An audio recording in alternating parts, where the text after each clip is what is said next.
Hey, my name's Nikas, and I'm an alcoholic. And I was taking a shower tonight, and the thought came to me: I need to make a video about something. And as I was sitting here, I was trying to think exactly, how do I fit this into the steps? I'm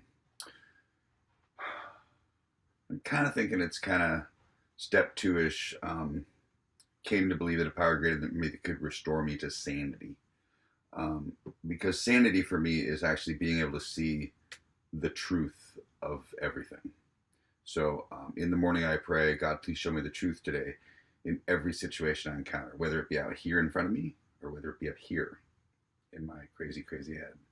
I need to see the truth, and then I need the courage and the strength to always turn towards that truth that you show me, because just because I can see the truth doesn't mean I want to turn towards it. So that's the second thing I pray for. The story is kind of like about desire. And desire, this kind of has to do with addiction in the sense of, when we desire stuff, it's like our mind is wanting for stuff. And the thing that I've learned about desire, and the thing I've learned about addiction, is you cannot deny. There's a intuitive, this lady, her name is Ramtha, and or the entity she channels when she teaches is this guy named Ramtha, or this entity called Ramtha. And I remember seeing one time in I don't know if you guys saw the movie, that What the Bleep.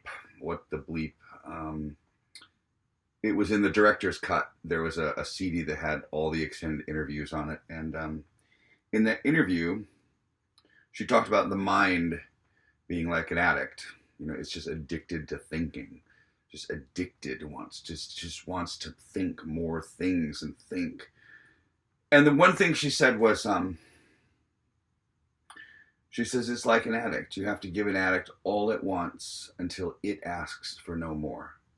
Then and only then does the addict own the experience of being finished.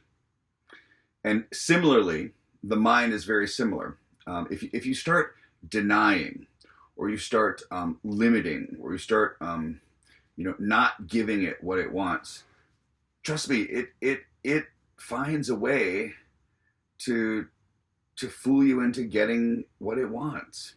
So what I've really learned is it's kind of like the whole addiction process. It ain't over till it's over. And it kind of has to play itself out. What I have realized, though, is the closer I get to my idea of what a higher power is, the closer I get, the more I come in constant contact with that thing, the faster that process speeds along. But really, it's not over until it says it's over. There's a passage in the big book that says, God has either removed the problem or he has not. So, it's like we can always say, oh, well, it was me, I relapsed. Oh, but you just got to really understand you're powerless. Powerless means that you have lost the choice, the power of choice. So really, this is a choiceless adventure you're on. So when we get our will back after the 10th step, right? Third step, we give our will up. 10th step, we get our will back. At that point, your will is aligned with God's will. But until that point, you're just on this adventure at the pleasure of your higher power, and it teaches you in the way that you need to be taught. Oftentimes, what I have found in my own journey is that sometimes the best teaching was a relapse, because it very, very, very clearly brought me to the thing that I wasn't paying attention to, the thing that I wasn't doing. So this thing called desire, right?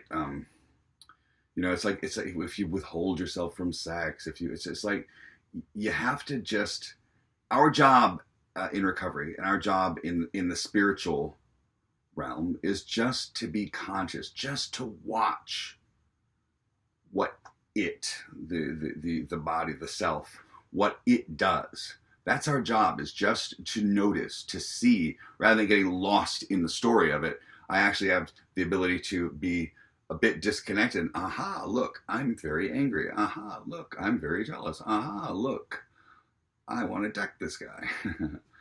As opposed to being lost in the emotion of it and just crazy.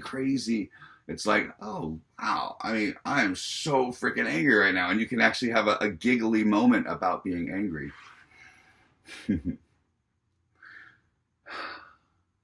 There's just certain things you cannot withhold from yourself. Otherwise, you're setting yourself up for a bigger disaster later. And with addiction, you're not done until you've done everything that you need to do, and until you're literally asking for no more. That's when you're done. And I found the same thing is with all desire. In fact, it's funny. I have a little story. I went to see my teacher, this guy a.k.a. and we're in retreat, and I had an opportunity to sit in front of him and ask him some questions. And mind you, this is not necessarily a personal conversation. This is with a microphone, and there's 300 people behind me. And I said, Adia, I just don't understand. I consider myself to be a spiritual sort of guy. And, here I am falling, deep into, this presence of now. And yet, this is when I was working in San Francisco as a hairdresser, making a ridiculous amount of money. I said to him, and yet, when I get up and go to work in the morning, I take the BART from where I live into Union Square. I get off the BART and I make this trek to my salon. I said, in that trek, I have to walk through all the Neiman Marcus, Macy's, all the big department stores that line the streets there. And so, all of the store windows, they're like, these big mirror. If it's a dark, if they have a dark background behind it, they're like mirrors. So you're like walking, and I'm like literally walking, looking at myself, just staring at myself in the mirror, like I'm just looking, and I used to count how much money I was wearing, how much my shoes, my designer shoes, my designer pants, my designer shirts, my designer watches. I would literally count how many thousands and thousands of dollars that I had on. It was just so into I just looked like this, like supermodel making, it was like this thing I was doing. I says, and I said, I just don't get it. I said, there's like this disconnect. I says, I'm here and I'm now. And I says, and then I'm in regular life and that's the truth of me. And he's laughing. Actually, everybody behind me was laughing too, because everyone understood. We all understand what that is. That's just our egoic self expressing itself. And he says, no, that's great. He says, here's what I want you to do. I want you to lay your clothes out the night before, get everything ready. He says, and I want you to get up 15 minutes early and get dressed. And he says, I want you to get out the door 15 minutes early. And I want you to take that train ride downtown, get off the train, walk, and do that walk. And just give it plenty. Just make it like your supermodel runway and stop and pose. He says, don't give a shit about anybody looking at you. So just stop and pose and just do it. He says, and just walk in every single mirror. Just give yourself everything it wants. He says, and when you get to your salon, he says, I want you to just go around the block and do it all over again. Just start again and just every single mirror. He says, and one day when you get off that train and you make that walk to work, the idea of looking at yourself in the mirror will become ridiculous. He says, it won't have any power over you. And he says, he says, that's what your ego, that's what it wants. He says, so give it to it. Let it have it. Because, like Ramtha says, give an addict all it wants until it wants no more. Then and only then can you own the experience of being done. And so that's what he was really pointing to. He was alluding to, just give it all at once. Do not deny that thing, right? I mean, don't not do it, because that's really what it wants. And if you deny it, it prolongs the process. It's like, somebody intervening and, trying to withhold your drugs or your alcohol when all you want to do is drink, and they're just ruining everything. And you end up drinking and using again later. Doesn't matter, they withheld you for a second. It's that same sort of thing. Just tell the truth about yourself. Tell the truth about where you're at. Tell the truth about your experience of where you really are, and just be that. Just absolutely 100% be that. And at some point, that shifts. And when we're finished with all of these illusionary things, it's waking up is not an instantaneous process. It's a process that takes some time, and it takes some work, and it takes some attention. And that's really what the steps are asking us to do, is pay attention. Nowhere in the steps does it say you are going to change yourself. It says in the steps that you will be asking God to change you. And all you're asked to do is make an inventory, share it with somebody else, share it with yourself, because you've been withholding the truth from yourself quite a bit, and share this understanding with God about what you have found. That's what you're asked to do, is see, truly, truly see who and what you are.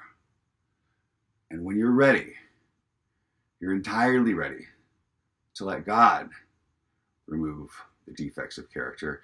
And I like to say the defects of character is my misperception of reality, in all the different ways that I have misperceived reality. That's what I'm asking God to do, is relieve me of my misperceptions. When we're entirely ready, we ask God, my Creator, I'm now willing that you should have all of me, the good and the bad. I pray that you now remove from me every single defect of character, every single misperception which stands in the way of my usefulness to you, God, and my fellow human beings. Grant me strength as I go out from here, because the strength is what I need to not fall back into the misperception, right? I don't have a drinking problem, I have a thinking problem. I don't have anger issues, I have misperception issues. The truth is this. Well, God damn it, I think it should be that, right? The truth and what I think. Where is the insanity? The truth is the truth. Everything I can point at is the truth. My thinking that the truth should be something different, dude, that's insane. That's crazy. That's absolutely bonkers that I would actually think things should be different than the way that I are. So the thing that needs to change is not that out there. The thing that needs to change is this here, is this misperception of reality. And that's the thing that I ask God to remove for me, because it's really not anything I can do myself. The only thing that I have to do as a human being on this spiritual evolution journey, which for me happens to include the program of Alcoholics Anonymous, the thing that I'm asked to do is to just be honest and look. So that as life continually unfolds after I wake up, I'm completely aware of what's happening, so that when I get an intuitive guidance to meet the truth of reality met with intuitive guidance, we can start writing a different storyline, rather than the storyline that has just been my automatic, all this stuff up here, right? This is the stuff we inventory. This is the stuff we take note of. This is the stuff we make sure that we can see, so that in future we can see when it's cropping up again. And then we can ask God to actually give us new direction. And then we need the courage and the strength to follow that new direction. So, from my shower to your screen. Thank you. Enjoy.